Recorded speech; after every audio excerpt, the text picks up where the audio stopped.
With all the coverage of immigration issues this weekend, rightly so, there was another presidential proclamation that flew under the radar for many.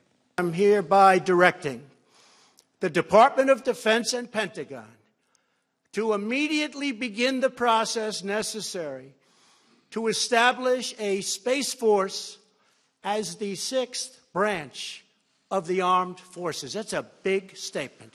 We are going to have the Air Force and we are going to have the Space Force, separate but equal. Maybe not a phrase you want to hang your hat on, but a Space Force. That's exciting or possibly terrifying, depending on how you look at it. But worry not, says Defense Secretary James Mattis. We are not weaponizing space. We're dealing with space as it's developing. Plus, he says we need Congress to pass one of those pesky laws to make it really happen. You know, the usual red tape you have to go through to get here. Intensify forward power!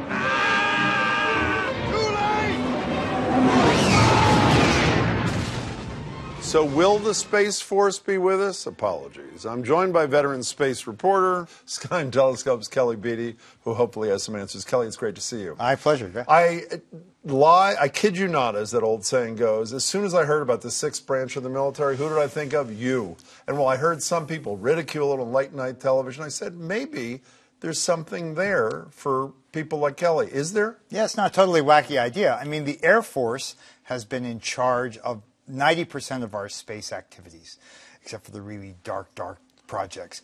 And so it's really an infrastructural situation. If Trump really wants to create a Space Force, he does need the will of Congress to make that happen. And then all of those activities have to be extracted from the Air Force and put under this new department. Yeah, but you know, if he hadn't said the following, and I'm paraphrasing, we're not looking for merely a presence, but space dominance. Right. What that message said to me is, by the way, while we do this, every serious country that has any money has to do the exact same thing, which creates almost an arms race kind of thing that is not very helpful to what you care about. Right. Is it? The backdrop for this is a national space policy that was released back in March, which is not public yet, but there's a synopsis of it on the White House press site that says that we do want to be dominant.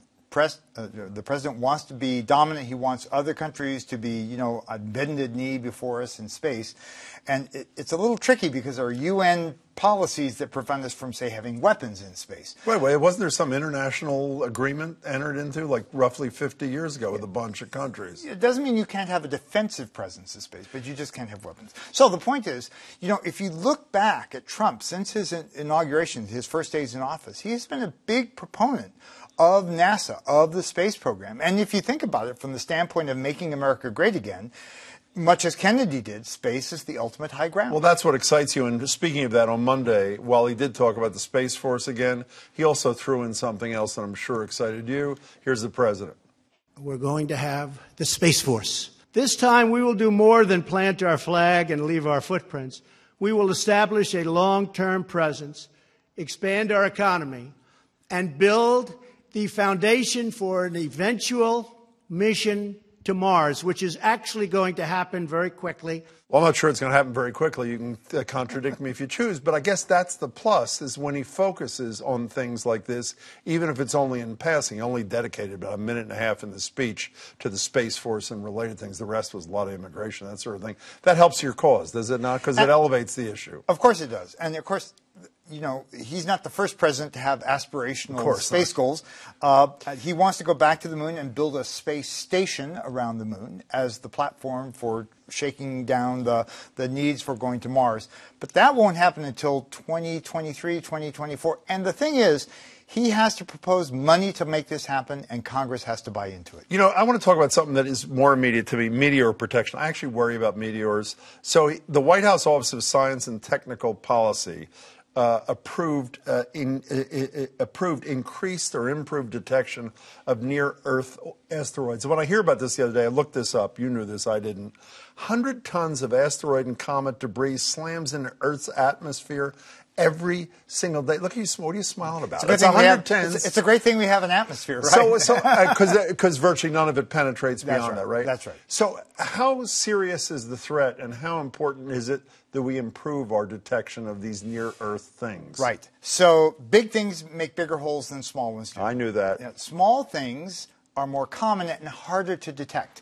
So we've discovered all the ones that could really wipe out the Earth. And there might be, 20 or 30 of them left to be found. But statistically, we've done that. That's a checkbox. The smaller ones that could do regional damage, wipe out New England, for example, there are many, many more of those, and we're not close to finishing that survey yet. And so what astronomers are trying to do is gradually spot them and catalog them and keep track of where they're going. So is the administration doing the right thing here? It sounds they're like they are. continuing the policy. It's just a policy shift to continue doing what we're doing. For example, that policy announcement did not come with a new spacecraft that could be launched with a telescope on board to scan the heavens. Sort of like the first thing you talked about, good idea, no money. Good idea, no money. I love how you just say, just the regional impact, like, I don't know, wiping out New England. That's right. Kelly, it's great to see you. Kelly Pleasure. Beatty, as always. Really appreciate your time.